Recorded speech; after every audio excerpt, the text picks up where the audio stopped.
तर महाराज सांगत होते की कुठं ऐकलं त्या ब्राह्मण पत्नी कृष्णाबद्दल. तर ते ज्या ब्राह्मण पत्नी ज्यावेळेस बाजाराला जायचं ना मार्केटला, काय वस्तू खरेदी करण्यासाठी, भाजी खरेदी करण्यासाठी, तर तिथे गेल्यानंतर ज्या ठिकाणी भाजी खरेदी करायची ना, तर तिथले ते भाजी विकणारे ते कृष्णाबद्दल गप्पा मारायचे. तर ते एखादं वाक्य फक्त कृष्णाबद्दल ऐकलेलं की कृष्ण लहानपणी असा होता. तर ते ऐकून ऐकून काय झालं होतं, त्या ब्राह्मण पत्न्याला भगवंतावरती प्रेम झालं होतं. लगेच ते भगवंतासाठी प्रसाद घेऊन आले. म्हणजे काय, हा परिणाम आहे ऐकण्याचा. त्या ब्राह्मणांनी भगवंतांबद्दल ऐकलं नव्हतं, त्यामुळे त्यांना काही विशेष नाही वाटलं. तसं आपण जोपर्यंत कृष्णाबद्दल श्रवण नाही ना करत, राम भगवंतांबद्दल श्रवण नाही ना करणार, तो आपल्याला ती जी प्रेम आहे ना भगवंतांबद्दल, किंवा भगवंतांचा जो कथेबद्दल जो रिस्पेक्ट द्यायला पाहिजे श्रवण करताना. कारण कृष्ण कथा ऐकताना सुद्धा खूप नम्रतेने ऐकलं पाहिजे. ती जी नम्रता आहे ना, कृष्ण कथा ऐकण्यासाठी जी नम्रता लागते, ती नम्रता सुद्धा श्रवणाने येते, आपोआप नाही येणार.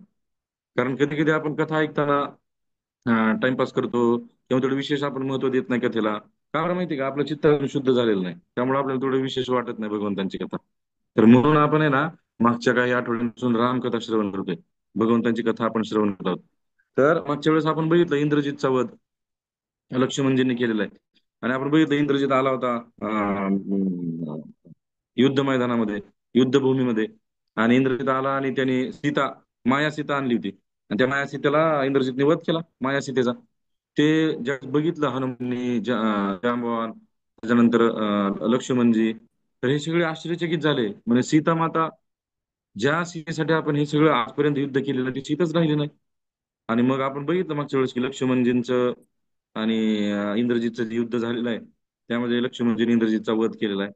आणि इंद्रजितचा वध झाल्यानंतर मग रावणाला ज्यावेळेस बातमी समजली, माझा मुलगा गेलेला आहे, त्यावेळेस जो रावण इतक्या मोठ्याने रडत आहे. आणि तो रावण म्हणतो, हाय हाय, म्हणे काय माझ्या आयुष्याचा काय उपयोग आहे म्हणे जगण्यात, माझा मुलगा गेला. रावण काय म्हणतो माहिती का, वाल्मिकी रामायणामध्ये उल्लेख आहे. रावण म्हणतो की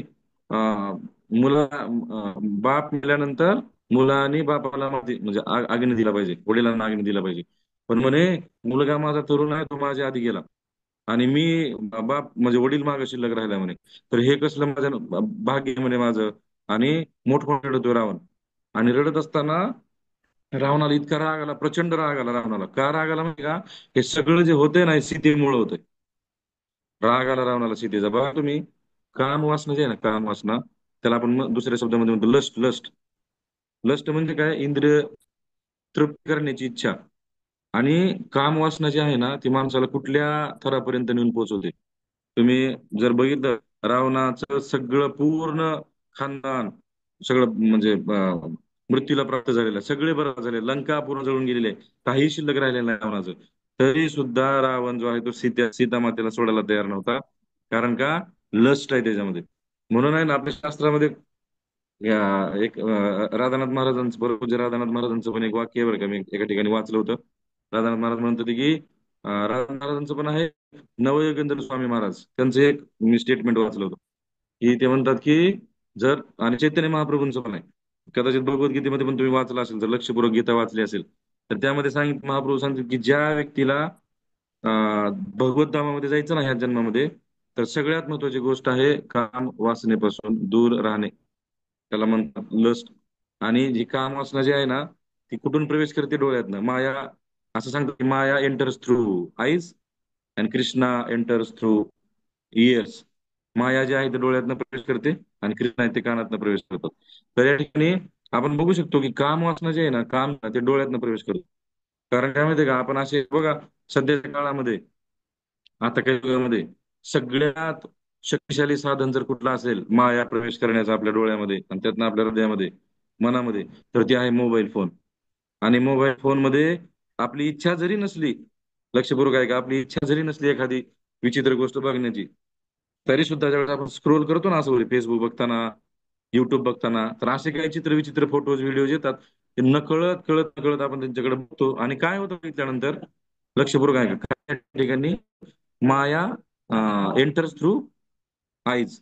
आपण बघतो ते मोबाईल मध्ये, 1 मिनिटाचं असतं, 1 सेकंदाचं असतं, 2 सेकंदाचं असतं. ते 1 सेकंदाचं, लक्षपूर्वक आहे का, ते 1 सेकंदाचं जे बघितलंय ना आपण, ऍक्च्युली काय होतं माहिती का, काय काय मुलं मोबाईल, मी एका प्रवचनामध्ये सांगतो बीडला, की मुलं जे आहेत ना पॉर्न साइट्स बघतात. पॉर्न साईट बघतात आणि काय करतात मग बघून हिस्ट्री डिलीट करतात नंतर. हिस्ट्री सेटिंग मध्ये जातात, कुकीज मध्ये जातात, कुकीज क्लिअर करतात, हिस्ट्री डिलीट करतात आणि म्हणतात झालं, हिस्ट्री डिलीट झाली, आता मी बघितलेलं कुणालाच कळणार नाही, आईला नाही कळणार, पप्पाला नाही कळणार, कुणालाच नाही कळणार. पण तुम्हाला सांगू का, मोबाईल मधली हिस्ट्री डिलीट होते, पण डोळ्याने बघितल्यानंतर जे माइंड मध्ये जे फोटो कॅप्चर झालेले असतात ते कधीच डिलीट होत नाहीत. आणि ते सेव्ह राहतात आपल्या मनामध्ये, आपल्या चित्तामध्ये. कारण तुम्ही बघा, आपलं मन जे आहे ना, इतकं शक्तिशाली आहे, भगवंताने इतकं शक्तिशाली ते तयार केलेलं आहे. लहानपणी कधी बोललेली गोष्ट असते ना कोणीतरी, ती अचानक आपल्याला कधीतरी आठवते. अचानक आठवते म्हणजे जसं समजा 10 वर्षापूर्वी एखादी गोष्ट कोणीतरी बोललेली आहे आपल्याला, आपण विसरलेला असतो, त्या लक्षात पण नसतं. पण ज्यावेळी तो व्यक्ती समोर येतो ना, ती गोष्ट आपल्या मनात बाहेर येते, पॉपअप करते, पॉपअप म्हणतात त्याला. ह्याचा अर्थ काय माहिती का, बाहेर येते म्हणजे मनामध्ये कुठेतरी साठवलेली आहे. ह्याचा अर्थ मनामध्ये आपल्या पूर्ण गोष्टी साठवलेल्या असतात, डिलीट होत नाहीत लवकर, शक्यतो होतच नाहीत. कारण ज्यावेळेस आपण देह सोडतो ना, त्यावेळेस सुद्धा नेक्स्ट शरीरामध्ये ज्यावेळेस आपल्याला जायचं असतं, तर मन, बुद्धी, अहंकार, सूक्ष्म शरीर आणि ते तीन तत्वाने बनलेलं आहे, मन, बुद्धी आणि अहंकार. तर ह्याच्या सहित आपण नेक्स्ट शरीरामध्ये जातो. त्यामुळे मनाच्या ज्या आठवणी आहेत ना, जन्मजन्मीच्या तशा सेव्ह झालेल्या असतात मनामध्ये. लक्षपूर्वक आहे का, हे खूप महत्वाचं आहे. तर मग ज्यावेळेस आपण बघतो ना एखादं चित्र मोबाईल मध्ये, बघतो एका सेकंदासाठी, 2 सेकंदासाठी, परत म्हणतो राम राम राम, हे बघायचं नाही आपण, हरे कृष्णामध्ये हे बघायचं नाही, लगेच वर स्क्रॉल करतो. वर स्क्रॉल करतो आपण, पण ते चित्र क्लिक झालेलं आहे, कॅप्चर झालेलं आहे आपल्या माइंडमध्ये. आणि मग काय होतं, ध्यान येतो. काय होतं मग, ध्यायतो विषयान पुंसः संगस्तेषु उपजायते, संगात संजायते कामः, कामात क्रोधो विजायते, क्रोधात भवति सम्मोह, सम्मोहात स्मृती विभ्रम, स्मृतीभ्रंशात बुद्धिनाश, बुद्धिनाशात प्रणश्यती. फक्त एखादी चित्र बघितलं, व्हिडिओ बघितला आणि त्याचं जर ध्यान केलं, चिंतन केलं, ती वस्तू प्राप्त करण्याची इच्छा निर्माण होते. आणि जर ती वस्तू प्राप्त नाही झाली, तर मग क्रोध निर्माण होतो. क्रोध निर्माण झाला की बुद्धी नष्ट होते, आणि बुद्धी नष्ट झाली की त्या व्यक्तीचं पतन होतं. ह्या सगळ्या गोष्टी ज्या आहेत ना, त्या रावणासोबत घडलेल्या आहेत. कारण का, रावणाने सीतामातेला बघितलं आणि सीतामातेला प्राप्त करण्याची इच्छा निर्माण झाली, लस्ट निर्माण झाला, सीतामातेचं चिंतन आणि मग अपहरण सीतामातेचं, ह्या गोष्टी केलेल्या आहेत. पण त्या काम वासनेमुळं रावणाचं सर्व बरबाद झालेलं आहे. तरी सुद्धा रावण सीतामातेला सोडायला तयार नाही. ह्याच्यावरून आपण लक्षात घेऊ शकतो, भगवंतांच्या प्राप्तीमध्ये सगळ्यात मोठा अडथळा जर कुठला असेल तर तो आहे लस्ट. तो कमी होत नाही लवकर व्यक्तीचा. 99 वर्षाच्या व्यक्तीमध्ये सुद्धा काम वासना असते. शरीर फक्त मात्र झालेलं असतं, इंद्रिय काम करत नाहीत, पण मनामध्ये चिंतन तेच चालू असतं. हा, हे शास्त्रामध्ये कितीतरी उदाहरण आहेत असे. तर रावण जो आहे ना, रावण इतका चिडला की म्हणे हे त्या सीतेमुळे झालेलं आहे, आणि हिलाच मारतो म्हणे या सीतेला. आणि तलवार काढली रावणाने, प्रचंड रूप धारण केलं रावणाने. इतकं भयंकर रूप धारण केलं, रावणाचे सगळे मित्र, सगळे ती मंडोदरी पत्नी, सगळे लपून बसले, समोर यायला कोणी तयार नाही. इतकं इतकं भयंकर रूप त्या रावणाने धारण केलं. आणि तो तलवार घेऊन सीतामातेला मारण्यासाठी पळाला. आणि रावण असा पळतोय, रावण असा पळतो, आणि रावणाच्या मागे त्याचे मित्र, त्याचे नातेवाईक, मंडोदरी, महाराज महाराज म्हणे, तुम्ही असं पळू नका, कुठे पळताय, कुणाला मारायला जाताय. रावण ऐकायला तयार नाही. मग रावणाच्या मित्रांना समजलं की हा सीतामातेला मारण्यासाठी, सीतामातेला मारण्यासाठी जात आहे. मग ते ओरडतात, रावणाचे जे मित्र आहेत ना, जे रावणाचे सखा, ते ओरडतात. काय म्हणतात रावणाला की महाराज म्हणे, तुम्ही लहान असताना ज्यावेळेस होते तर तुम्ही ब्रह्मचर्य, ब्रह्मचर्याचं तुम्ही काय केलेलं आहे, ट्रेनिंग घेतलेलं आहे. आणि त्याच्यामध्ये असा एक नियम आहे म्हणे की स्त्रीचा वध करायचा नसतो. आणि ते रावण ऐकतोय, पण ऐकून इग्नोर करतोय का, क्रोध. बघा काय सांगितलंय, ध्यायतो विषयान पुंसः संगते शुभ जायते, संगात संजायते काम, कामात क्रोध विजायते.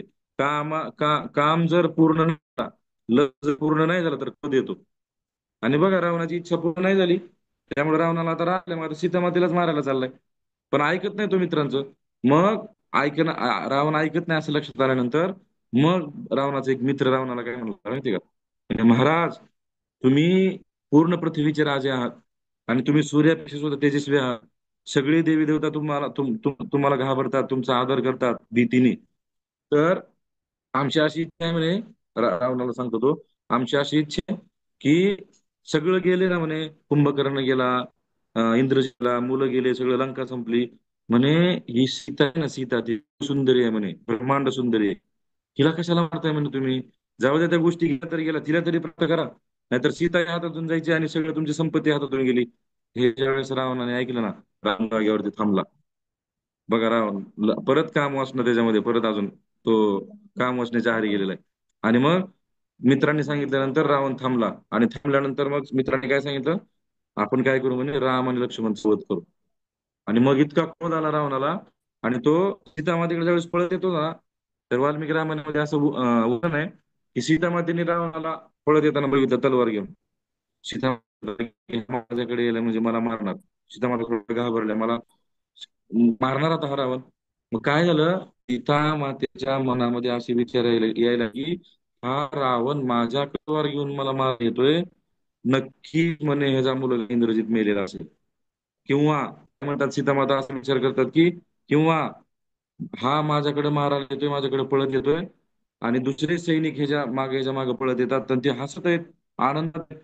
ह्याचा आता असं आहे, असं असेल ना, राम आणि लक्ष्मण पावले म्हणे हाय हाय, राम आणि लक्ष्मण जर मेले तर मी जगून काय करू, असा विचार सीतामाता करतात. तेवढ्यात काय झालं, रावण सीतामातेकडं न येता लंकेच्या बाहेर पडला. आणि लंकेच्या बाहेर पडल्यानंतर एक रथ, रावणाचा रथ, आणि त्या रथाला गाढव जोडलेले आहेत. मी माझ्या पहिल्या ज्यावेळेस जटायू चं वध ज्यावेळेस जे लेक्चर झालं ना माझं, त्याच्यामध्ये मी सांगितलं होतं की रावणाचे जे रथ आहे, रावणाचा जो रथ आहे ना, त्याला घोडे आहेत, त्याला गाढव आहेत. आणि ते प्रचंड मोठे गाढव. आणि रावणाचा जो रथाचा जो ध्वज होता ना वरचा, त्याच्यावरती कवटीचं चित्र होतं, झेंडा होता त्याच्यावरती कवटी असते ना मनुष्य, कवटीचं चित्र पेंटिंग काढलेलं होतं. आणि रावण रथामध्ये बसला, आणि रावणाचा सारथी रावणाने आदेश दिला, चल म्हणे युद्धभूमीमध्ये. दोघ जण आले, इतका हाहाकार माजवला रावणाने युद्धामध्ये आल्यानंतर. इतके प्रचंड आलेल्या रावणाने आग्नेयास्त्र, सॉरी तामसास्त्र, रावणाने युद्धामध्ये आलेला तमसास्त्र प्रयोग केलेला आहे. आणि सगळे वानर घाबरले. रावणाचा क्रोध बघून भयंकर क्रोध आलेला आहे, डोळ्यात अग्नी बाहेर पडतोय रावणाच्या. काय करावं काय समजत नाही. सगळे वानर घाबरलेत. राम आणि लक्ष्मणजी युद्ध करायला समोर आलेले आहेत. ज्यावेळेस लक्ष्मणजी समोर आले युद्ध करायला, तर रावणाने लक्ष्मणवरती 3 बाणांचा प्रहार केला. लक्ष्मणजीने रावणावरती 3 बाणांचा प्रहार केला. मग रावण रौद्रास्त्र सोडतोय, लक्ष्मणजी अस्त्र सोडतात. लक्ष्मणजी आग्नेय सोडतात, रावण आग्नेयास्त्र सोडतोय. तर मग नंतर रावण काय म्हणलं लक्ष्मणजींना, म्हणे लक्ष्मण, तू काय कर म्हणे, तू बाजूला सरक, तुझा भाऊ कुठे आहे राम, त्याला समोर म्हणते त्यासोबत मला युद्ध करायचं. रावण काय म्हणतो, तू लहान आहेस म्हणे लक्ष्मणा, तुझ्यासोबत युद्ध नाही करायचं, मला रामाला समोर आण. आणि लक्ष्मणजींवरती रावण वार करत होता, एक अस्त्र वरती सोडत होता. तेवढ्यात काय झालं, बिभीषण आले. रावणाला आधीच राग होता बिभीषणजींचा की राम भगवंताकडे गेलाय म्हणून. बिभीषणजी आले, आणि बिभीषणजी रावणाला समजून सांगत होते, म्हणे दादा, एवढं सगळं नष्ट झालंय तरी सुद्धा तुला समजत नाही, अजूनही वेळ गेलेली नाही. सीता मातेला परत कर भगवंतांना, आणि राम भगवंतांची शरणागती घे, अजूनही तुझे प्राण वाचू शकतात. असं ज्या वेळेस म्हणला बिभीषण रावणाला, इतका राग आला रावणाला. रावण म्हणतो, अरे तुझ्यामुळंच आपलं घर गेलंय म्हणे. लक्ष बघा, काय म्हणतो रावण, तुझ्यामुळंच आपलं घर फुटलेलं आहे, आणि तूच सगळे गुप्त गोष्टी या राम आणि लक्ष्मणला सांगितले, तूच शत्रू आहे म्हणे आमचा. आणि मग रावणाने काय केला, एक शक्ती अस्त्र काढला, शक्ती अस्त्र, शक्तिबाण, आणि तो बिभीषणवरती सोडला. बिभीषणवरती सोडला, तो बिभीषणवरती प्रहार करणार, तेवढ्यात लक्ष्मणजी समोर पळत आले, आणि बिभीषणजीना बाजू केलं, आणि बिभीषणजीच्या समोर आले लक्ष्मणजी. जसं बिभीषणजीच्या समोर आले, तो शक्तिबाण लक्ष्मणजींच्या छातीमध्ये गेला, आर पार गेला, आणि लक्ष्मणजींना उचललं असं, आणि पृथ्वीवरती आदळलं खाली त्या शक्तिबाणाने. आणि आपण म्हणतो ना बघा, असं ऐकलं असेल बघा तुम्ही कधी, खेडेगावामध्ये पण असतो, शक्ती लागली, शक्ती म्हणजे लक्ष्मणजींना शक्ती लागली, है ना. तर ते मग लक्ष्मणजींना शक्ती लागली, आणि शक्ती अस्त्र ऍक्च्युली ते. आणि मग लक्ष्मणजी बेशुद्ध झाले, मृत अवस्थेमध्ये पडलेले आहेत. घाबरले सर्वजण, काय करावं काय समजेना, राम भगवंत रडायला लागलेत. आणि मग परत जांबवानाने हनुमानजींना सेवा दिली, म्हणजे हनुमानजी, जो पर्वत तुम्ही काल आणला होता सैनिकांना जिवंत करण्यासाठी, औषधी, ऋषभ आणि कैलास, या 2 पर्वताच्या मध्ये त्या औषधी आहेत, त्या परत तुम्हाला आणाव्या लागतील म्हणे.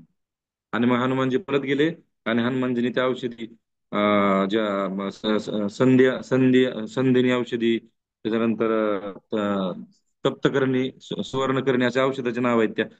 तर ती हनुमानजींनी परत आणले, आणि मग सुषेण जे होते, सुषेण ताराचे वडील सुषेण, त्या सुषेणने परत त्या औषधांचा प्रयोग केला लक्ष्मणजींवरती.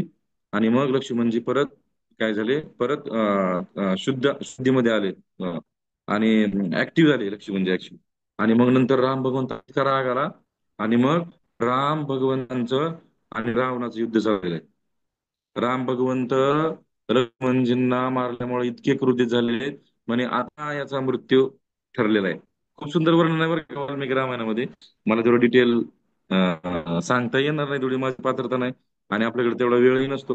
पण खूप सुंदर वर्णन दिलंय आणि श्लोक वाईज आहे रामायणामध्ये, वाल्मिकी रामायणामध्ये. तर मग राम भगवंत इतके क्रोधित झालेले आहेत रावणावरती. आणि मग राम भगवंतांचं आणि रावणाचं भयंकर युद्ध त्या ठिकाणी चालू झालेलं आहे. आणि राम भगवंत रावणावरती बाणांचा प्रहार करायला, रावण भगवंतावरती बाणांचा प्रहार करायलाय. पण याच्यामध्ये काय झालं, रावण राम भगवानवरती बाणांचा प्रहार करत असताना राम भगवंतांकडे रथ नव्हता. मनुष्य काय म्हणतात, मनुष्याचा रोल प्ले करायला भगवंत. तर मग जमिनीवरती उभा राहून युद्ध करतायत. आणि रावण जो आहे तो त्याच्या दिव्य रथामध्ये आलेला आहे. मग आता काय, भगवंत रावणाचा वध करण्यासाठी आलेले आहेत ऍक्च्युली, परित्राणाय साधूनाम विनाशाय च दुष्कृताम. पण तो उद्देश साध्य होण्याला का माहिती का, राम भगवंत जमिनीवरती उभारलेत आणि रावण त्याच्या दिव्य रथामध्ये आकाशामधून आक्रमण होतोय भगवंतावरती. तर हे ज्यावेळेस त्यांनी बघितलं ना, तर इंद्रांनी काय केलं, इंद्राचा जो सारथी आहे माताली, इंद्राच्या सारथीचं नाव आहे माताली, त्या मातालीला सांगितलं. तर इंद्राचा दिव्य रथ इंद्रदेवांनी राम भगवंतांना काय केला, ऑफर केला, भगवंता हा रथ तुम्ही घ्या आणि या रथामध्ये तुम्ही विराजमान व्हा. मग इंद्रदेवाचा जो सारथी आहे माताली, तो आला आणि राम भगवंतांना सांगितलं, म्हणे हे भगवंता हा रथ तुमच्यासाठी आलेला आहे. लक्षपूर्वक आहे का. असंच सेम घटना अं, अं, ज्यावेळेस जरासंध आणि तो काल यवन, या दोघांनी ज्यावेळेस मथुरेवरती आक्रमण केलं ना ऍट ए टाइम, 17 वेळेस जरासंधीने आक्रमण केलं. आणि 17 वेळेस म्हणजे प्रत्येक वेळेस 23 अक्षौहिणी सैन्य हा जरासंध घेऊन यायचा.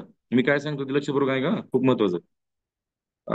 17 वेळेस आक्रमण केलं जरासंधाने, आणि प्रत्येक वेळेस 23 अक्षौहिणी सैन्य घेतलं जरासंध. 23 अक्षौहिणी म्हणजे काय माहिती का, एक अक्षुणी म्हणजे 21,870 रथ, 21,870 हत्ती, 1,09,650 पायदळ, आणि 65,600 जे रथी असतात चालणारे ते रथी. असं सगळ्यांचं मिळून एक अक्षुणी असतं. असं 17 अक्षौहिणी सेना तो जरा प्रत्येक वेळेस घेऊन यायचा. का बरं माहिती का, ह्याचं मागे एक कारण आहे. कारण सांगतो तुम्हाला. तर 17 वेळेस ज्यावेळेस जरासंधाने आक्रमण केलं मथुरेवरती, 18 वेळेस काय झालं, भगवंतानी काय केलं मथुरेत, भगवंत लक्ष्मण सॉरी बलरामजी आणि कृष्ण मथुरेतून बाहेर पडले आणि द्वारका तयार केली. पण ह्याच्या मागची जी पार्श्वभूमी आहे ना, ह्याच्या मागची पार्श्वभूमी काय माहिती का, की भगवंतानी ज्यावेळेस कंसाला मारलं ना, तर कंसाच्या दोन पत्न्या होत्या, आस्ती आणि प्राप्ती. तर त्या जरासंधाच्या मुली होत्या. लक्षपूर्वक आहे का. मग कृष्णाने ज्यावेळेस मारलं ना जरासंधा सॉरी ह्याला कंसाला, भगवंताने ज्यावेळेस मारलं ना, तर त्या आस्ती आणि प्राप्ती आहेत ना, त्या खूप, आता पद्मीला आहे ना, खूप गोंधळ चालू केला त्यांनी. मग वडील आहेत आता जरासंध, मग त्या आस्ती आणि प्राप्ती जरासंधाकडे आल्या वडिलांकडे. आणि डोकं आदळला म्हणजे हाय हाय राम राम, माझ्या पतीला मारलं, काय करू आता. बघा तुम्ही त्या कृष्णाने मारलं, त्या कृष्णाला मारा, तुमचा दुश्मन आहे तो, आमचा दुश्मन आहे, आम्हाला विधवा केलं. आता मुली एवढं सांगायला तर कुठला वडील सहन करेल. मग ते जरासंधाला खूप राग आला. लक्षपूर्वक आहे का. आणि जरासंधाला ज्यावेळेस राग आला ना, तर जरासंधाच्या हातात एक गदा होती. ते गदा जरासंधाने अशी 99 वेळेस फिरवली. आणि तुम्हाला माहिती आहे का, जरासंधाकडे जी गदा होती ना, तिचं वजन किती होतं माहिती आहे का, 1,050 टन. 1,050 टनाची जरासंधाची गदा होती. 1,000 किलो म्हणजे 1 टन. 1,000 किलो म्हणजे अशी 1,050 टनाची जरासंधाची गदा होती. आणि त्याने ती 99 वेळेस फिरवली. आणि 100 वेळेस 100 वेळेस काय केलं त्यानं, मथुरेवरती टाकली, मथुरेच्या बाहेर. तर असं वर्णन आहे बरं का महाभारतामध्ये, की मथुरेच्या बाहेर 28 मैल लांब ती गदा पडली होती जरासंधाची. पण ती गदा ज्यावेळेस पडली ना, बघा आता 1,050 टनची गदा किती मोठी असेल, पडल्यानंतर काय परिणाम झाला असेल. मग भगवंत होते मथुरेमध्ये. लक्षपूर्वक आहे ना. भगवंत होते मथुरेमध्ये. मग भगवंतांना मथुरेतले लोक सगळे पळत आले कृष्णाकडे, आणि कृष्णाला सांगितलं म्हणे भगवान काहीतरी मोठी युक्ती पडली आहे म्हणे मथुरेच्या बाहेर, लवकर या. मग भगवंतांनी बघितलं तर भगवंताला समजले जरासंधाची गदा आहे म्हणे, 100% आक्रमण होणार. कृष्ण आणि बलराम तयारच होते, पण त्यावेळेला त्यांच्याकडे रथ नव्हता.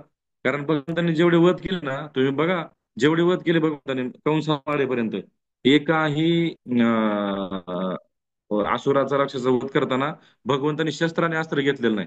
हातानेच मारत होते भगवंत. पूतना, तृणावर्त, बकासूर, व्योमासूर, तो केशी दैत्य, कंस, ना रथ आहे, ना अस्त्र आहे, ना शस्त्र आहे, हातानेच मारलेलं आहे. आता काय झालं माहिती का, ज्यावेळेस जरासंध आक्रमण झालं ना जरासंधाचं, कृष्ण आणि बलराम दोघं चालत मथुरेच्या बाहेर आले होते, दोघ जणच, सैनिक पण नाही काही नाही. आणि जरासंध 17 अक्षिणी सैनिक घेऊन आला.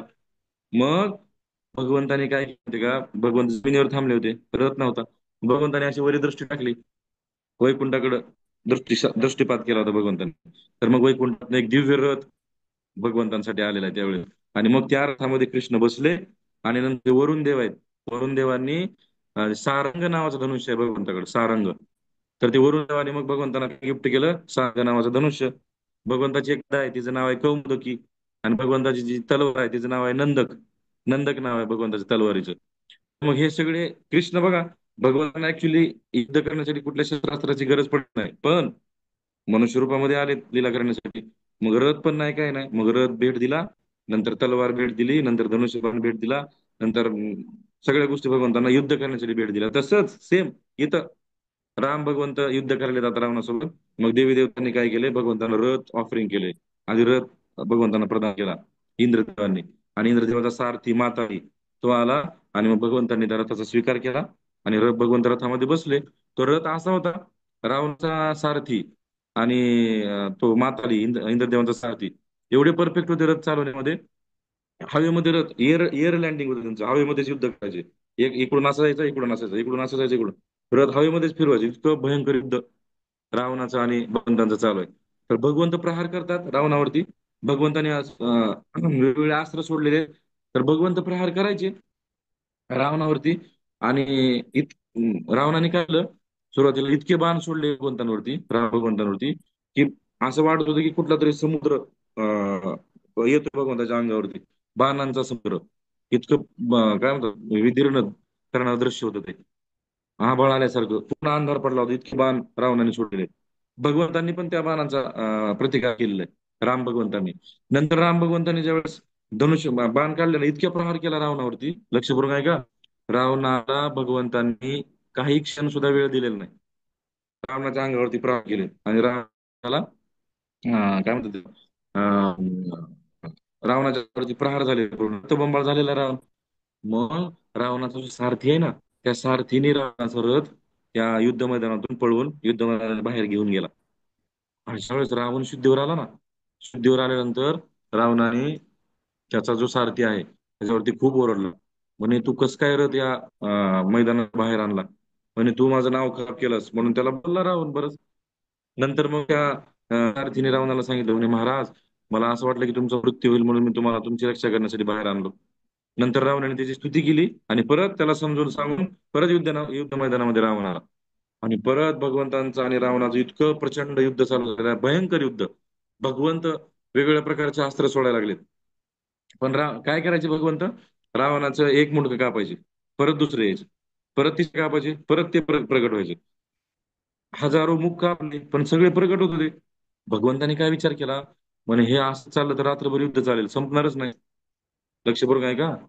तेवढ्यात काय झालं, जो माताली आहे ना, माताली भगवंताचा सारथी, तो काय म्हणला, हे भगवंता, म्हणे तुम्ही आदित्य हृदय मंत्रात पाठ करा. वाल्मिकी रामायणामध्ये उल्लेख आहे बघा, तो आदित्य हृदय मंत्र. आदित्य हृदय मंत्राचा एक पाठ आहे, स्तोत्र बरं का, ते तुम्ही गुगलवर सर्च करू शकता, आदित्य हृदय स्तोत्र. तर मग मातालीने काय सांगितलं भगवंतांना, की आदित्य हृदय स्तोत्राचा तुम्ही पाठ करा. तर भगवंताने तो पाठ केला होता बरं का, तसं उल्लेख आहे वाल्मिकी रामायणामध्ये.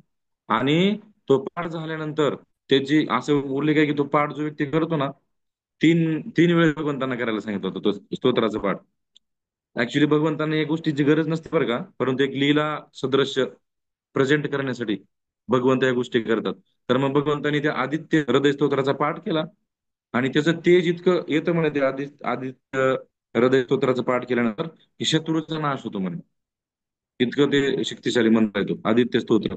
आणि मग तो स्तोत्र म्हणला, आणि स्तोत्र म्हणल्यानंतर राम भगवंतांनी रावणावरती प्रहार करायला सुरुवात केली. मुंडके का पाहिलेत परत, पण परत प्रगट व्हायला लागले. काय करू काय समजे ना. मग तेवढ्यात काय झालं, अगस्त्य मुनी आले. अगस्त्य मुनींनी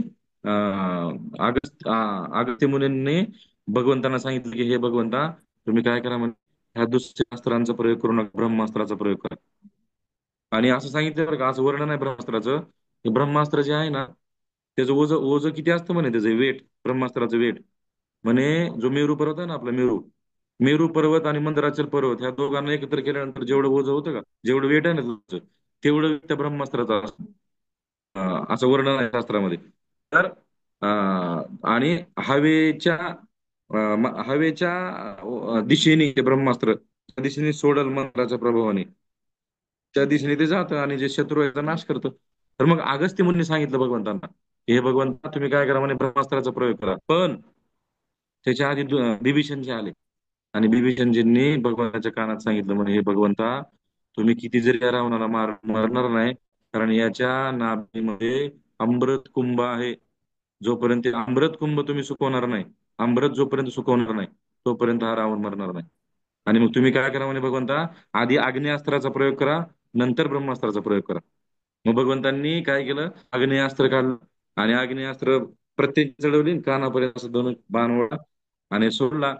रावणाला समजलं, विभीषणनी राम भगवंतांच्या कानामध्ये काय सांगितलं. रावण इतका चिडला होता बिभीषणवरती, इतका राग आलता रावणाला. म्हणे तूच आमच्या लंकेला जे विनाश झालेला त्याच्यासाठी कारणीभूत आहेस. पण बिभीषणजी काय म्हणले माहिती का रावणाला, जर साप एखादा व्यक्ती हातावर घेऊन फिरत असेल तर त्या सापाला मारलं पाहिजे म्हणे. आणि तू सीतामाता जी आहे ना, सीता सीतामाताला तुम्ही घेऊन आलात म्हणे लंकेमध्ये, आणि हा तुमचा खूप मोठा अपराध आहे म्हणे, तुमचा वध होणं हे नियतीने ठरवलेलं आहे किंवा ते बरोबर आहे, असं विभीषण बोलले रावणाला. आणि मग भगवंतांनी आग्नेयास्त्र काढलं आणि रावणाच्या नाभीवरती सोडलं. आणि जसं ते रावणाच्या नाभीवरती जाऊन लागलं ना, नाभीमध्ये पूर्ण अमृत कुंभ, अमृत जे आहे ते पूर्ण होऊन गेलेलं आहे. इतका मोठ्याने रावण ओरडलेला आहे, ब्रह्मलोकापर्यंत त्याचा आवाज गेलेला. रावणा जे किंचाळला ना रावण ज्यावेळेस लागलं, पण अमृत चुकलं, पण रावणाचा वध नव्हता झाला. मग भगवंतानी काय केलं, ब्रह्मास्त्र काढलं. आणि ब्रह्मास्त्र रावणावरती भगवंतानी साधलेलं आहे. आणि मग ब्रह्मास्त्र आणि रावणाचा भगवंतानी काय केलेला आहे, वध केलेला आहे. अशा प्रकारे भक्तवत्सल भगवान की जय. अशा प्रकारे रावणाचा वध भगवंतांनी केलेला आहे. आणि ज्यावेळेस रावणाचा वध झाला त्यावेळेस असं उल्लेख नाही की रावण मोठ्याने ओढला होता, राम राम राम, आणि मग तो धर्तीवरती रावण कोसळलेला आहे. आणि मग नंतरचा अशा प्रकारे मग रावणाचा अंत झाला. तर ह्याच्या सांगण्यामागचा उद्देश काय माहिती का, रावण जे आहे ना ते कामाचं प्रतीक आहे. आणि आपल्या प्रत्येकामध्ये तो काम आहे, लक्षपूर्वक आहे का. आणि जोपर्यंत राम नाम रूपी बाण जोपर्यंत आपण मारत नाही, तोपर्यंत आपल्यामध्ये असलेला जो काम वासना जे आहे ना, रावण काम वासना रूपी रावण, तो नष्ट होणार नाही. म्हणून काम वासना जर नष्ट करायची असेल ना, रामबाण उपाय आहे, राम नाम, दुसरा कुठलाही उपाय नाही. म्हणून सांगितलं सतत भगवंतांचं काय करायचंय, चिंतन सततम कीर्तयन्तो माम यतन्तस्य दृढव्रताः नमस्यन्तस्य माम भक्त्या नित्ययुक्ता उपासते. सतत सतत कृष्ण चिंतन करा, सतत सतत भगवंताचं चिंतन करा, एक क्षण सुद्धा भगवंतांचा विसर नाही पडला पाहिजे, एक क्षण सुद्धा.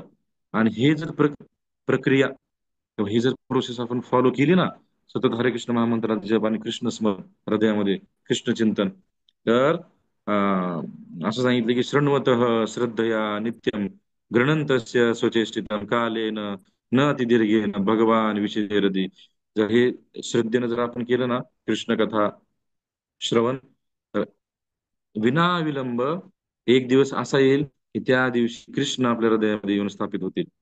म्हणून सगळ्याला विनंती आहे की भगवंताचं जे नाव आहे, हरे कृष्ण महामंत्राचा जो जप आहे, हे सगळं जे आपल्याला दिलंय ना मोठी देणगी, श्रील प्रभुपाद दिलेली आहे आपल्याला. जर प्रभुपाद जर नसले असते तर आपण कुठं असलो असतो आपण कल्पना पण नाही करू करू शकणार. इतकी श्रील प्रभुपादांची आपल्यावर कृपा आहे.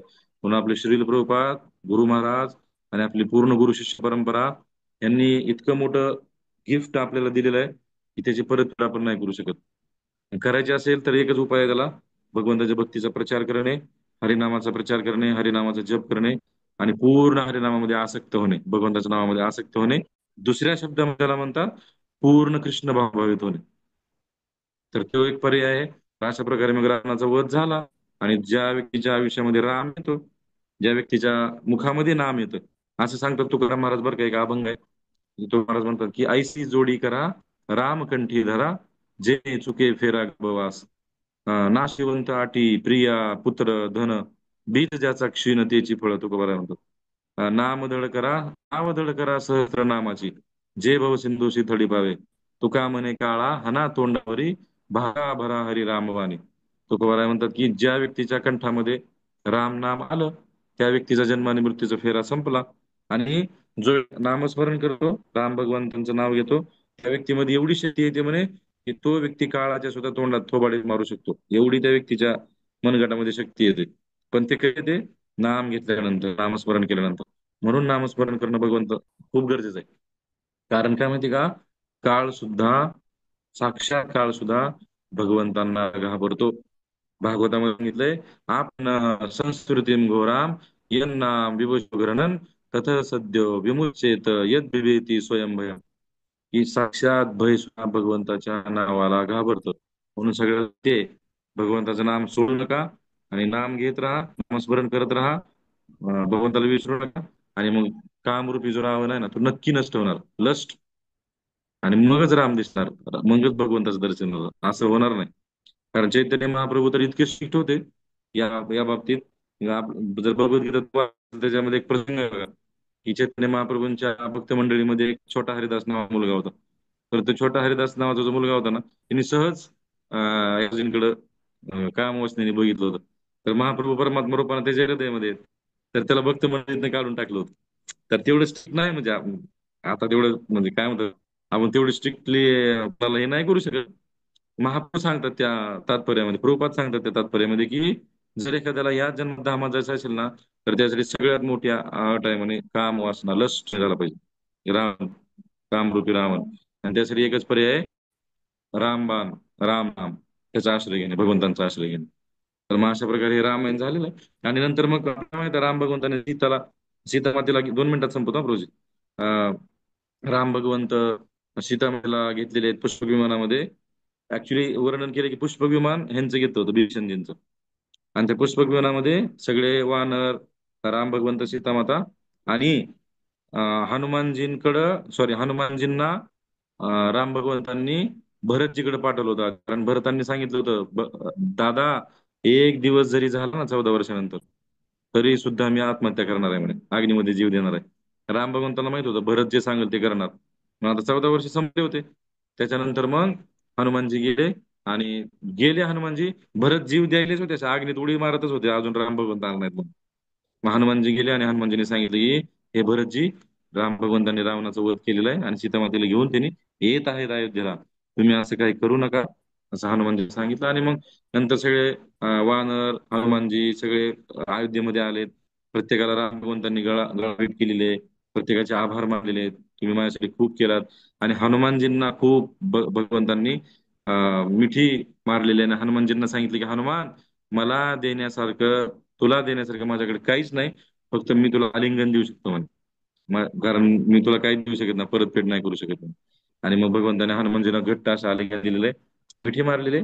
आणि मग नंतर मग सीता, तो अग्नी प्रवेश, त्या गोष्टी झालेल्या आहेत नंतर. परंतु इतर रावणाचा वध झालेला आहे. आणि अशा प्रकारे मग भगवंतांनी रावणाचा, कुंभकर्णाचा यांचा उद्धार केलेला आहे. हरे कृष्णा. श्री श्री सीताराम लक्ष्मण हनुमान की जय. भक्तवत्सल भगवान की जय. जगद्गुरु श्रील प्रभुपाद की जय. परम पूज्य गुरु महाराज की जय. अनंत कोटी वैष्णव वृंद की जय. की हरे जय. कृष्णा. तर तुमचे हरे सर्वांचे खूप कृष्ण. खूप धन्यवाद की तुम्ही मला इतके दिवस रामकथा करण्यासाठी मला तुम्ही संधी दिली आणि मला त्या योग्य तिथे समजलात. विठ्ठलान गुरुजींनी, त्यांची माझ्यावरती खूप कृपा आहे.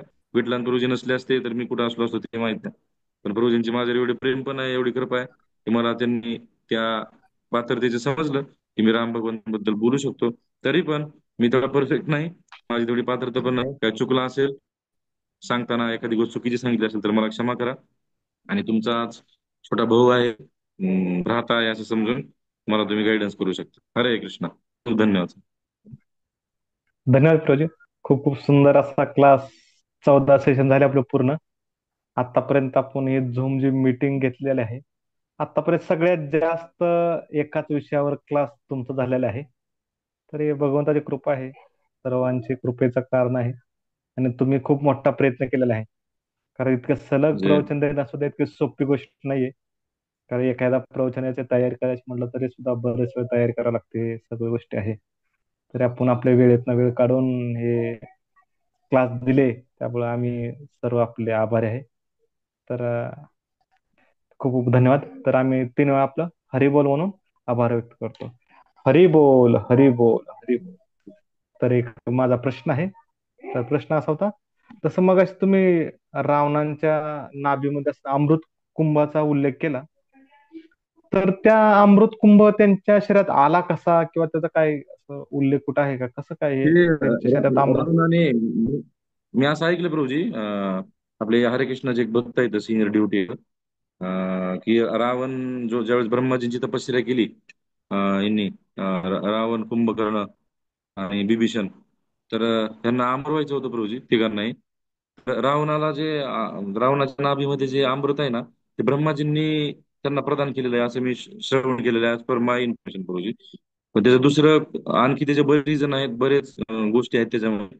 पण मला एक गोष्ट माहिती आहे प्रभूजी, की ब्रह्माजींनी त्यांना तो ऑफरिंग केलेला आहे किंवा आशीर्वाद दिलेला आहे रावणाला. हे माझ्या ऐकण्यात आहे प्रभूजी.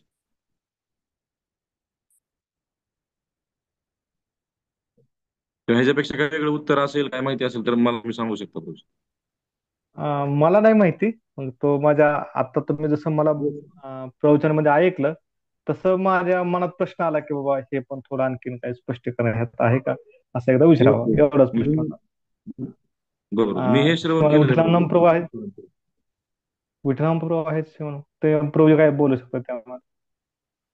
हा, हरे कृष्णा. बोला तर प्रभू. माझ्या पण ऐकण्यात नाही आलं, कारण इतकं गोष्टी कधी डोक्यात पण नाही आले. असेल का रावण साधारण व्यक्ती पण होता, तपस्या खूप केली होती आणि त्याने वरदान मागितलं असेल, जसं की हिरण्यकश्यपूने वरदान मागितलं, वर नाही, काली नाही, इकडे नाही, तिकडे नाही, असं त्याने पण वरदान मागितलं असेल ब्रह्मदेवाकडे, की मला अमृत कुंभ द्या, जे नाभीत राहील, ते कोणी मला मारू शकत नाही, असं काही वरदान मागितलं असेल नक्कीच तो. म्हणजे मागचं रिझन तर आहे असं, म्हणजे हे नाही, कारण तपस्वी व्यक्ती होता रावण, साधारण व्यक्ती नव्हता, ब्राह्मण पण होता, तपस्वी होता आणि खूप कठोर तपस्या पण केली आणि खूप ज्ञानी पण होता बरं का तो, म्हणजे असं पण नाही की आणि इव्हन मी ऐकलं की राम भगवंत ज्यावेळेस शिवलिंग स्थापना केली इथे रामेश्वरम मध्ये, रावणाला पूजा करायला बोलवलं होतं, ब्राह्मण पाहिजे होतं त्यांना. म्हणजे रावण खूप बुद्धिमान, खूप सगळं नॉलेज त्याला होतं बरं का, फक्त सगळं कळत होतं, आपण ओळख नव्हतं फक्त त्याचं काय.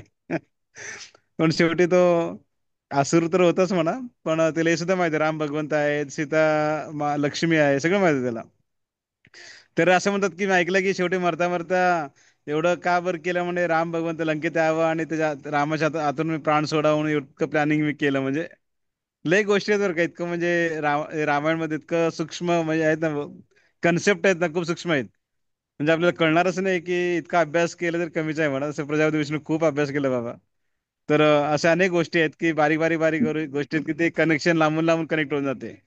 बरेच बरेच काय होतं रामायण समजणं सोपं नाही बरं का, भले सोपं वाटतं, खूप अवघड पण आहे समजणं. कारण का इतके कन्सेप्ट असे आहेत ना की आपल्या डोक्यात बसणार पण नाही. जसं की सीताला राम भगवंताने वनवास सोडून दिलं. लोकांना आवडत की काय शोभते का की सीताला असं गर्भवती असताना वनवास सोडून दिलं, चांगलं नाही गोष्ट. पण सीताने इच्छा केली होती एकदा, मी गर्भवती असताना साधू संतांच्या आश्रमामध्ये डिलिव्हरी व्हावं, तिकडे मी म्हणजे राहावं. इच्छा त्यांनी केली होती आणि राम भगवंतांनी त्याला इच्छा पूर्ण करायला पाठवलं होतं. म्हणजे अनेक गोष्टी आहेत बरं का. ते गोष्टी लांबून लांबून आपल्याला कनेक्शन माहीत नसतं, त्यामुळे आपल्याला थोडं गोंधळ पडतो. त्यामुळे योग्य व्यक्तीकडून ऐकलं ना, छान उत्तर दिलं तसं प्रजापती विष्णूने पण. उत्तर दिलं असेल की ऍक्च्युली त्यांनी पण तपस. हा, बोल बोल हरे कृष्ण. ऍक्च्युली हे जे रामाच्या नाभीमधलं जे अमृत आहे ना, तर त्याचा उल्लेख प्रभूजी वाल्मिकी रामायणामध्ये नाही कुठंच. मी वाचलं प्रभूजी ते, पण त्याच्यामध्ये कुठून आलं ते, त्याच्यामध्ये अध्यात्म रामायणामध्ये आहे एका ठिकाणी. अध्यात्म रामायणामध्ये असं सांगितलं की बिभीषणाने त्यांना दिलं होतं, असं अध्यात्म रामायणामध्ये सांगितलंय. आणि आपले एक प्रभूजी आहेत प्रभूजी, त्यांचं लेक्चर ऐकत होतं, त्यांनी सांगितलं की ब्रह्माजींनी त्यांना तसं वरदान दिलेलं आहे, असं ऐकलेलं आहे प्रभूजी. नाही, ठीक आहे, खूप छान, खूप सुंदर क्लास. कंटिन्यू कॅरी ऑन करू. परत जसं वेळ भेटेल तसं प्रवेशला क्लास देईल, नक्की इन्व्हाइट करू. आमचं दुर्भाग्य की आम्ही मुलांना किती फोन करतो पण पोर येतच नाहीत, काय करावं आता. हे कलियुगचा प्रभाव खूप वाढलेला आहे. काय मुलांना ऐकूच वाटत नाही. फोन करून करून सांगावं लागतं जॉईन करा म्हणून. असो, पण खूप धन्यवाद. आणि काय अनाउन्समेंट असेल तर आपलं मधुर गौर, मग आपण स्टॉप करू. अरे बरोबर आहे. तर अनाउन्समेंट असं होते की जे मागच्या वेळेस एक केंद्र गौरव क्लास दिलते ते काय पुढे कंटिन्यू करायचे का? 2-3 असा भाग त्याला काय? अरे बोल, काय म्हणतोय? एकेंद्र गौरव प्रवीण मागच्या वेळेस साधना ह्यावर विषय जे आरोग्य वगैरे हे 2-3 विषय आहेत ना, सेवा साधना आणि आरोग्य ओके ओके, ह्याच्यावर क्लास दिलता. तर तेच काय पुढे आणखी कंटिन्यू करायचं कसं वेगळं चालेल ना. घ्यायचं कारण असं म्हणलं लय काय? लोकांना आवडलं होतं ते आरोग्याविषयी ना, खूप बरेच लोकांना आवडलं होतं. हा मग त्यांना हा कॉन्टॅक्ट हा करा, त्यांना कंटिन्यू करायला लावा, बघा. हा मी विचारताना तसं चालेल चालतं चालेल तेच विचारायचं दुसरं काय नव्हतं. ठीक, चालेल ओके. चालेल. वंचा कल्पतरुभ्यश्च कृपा सिंधुभ्येव च पतितानां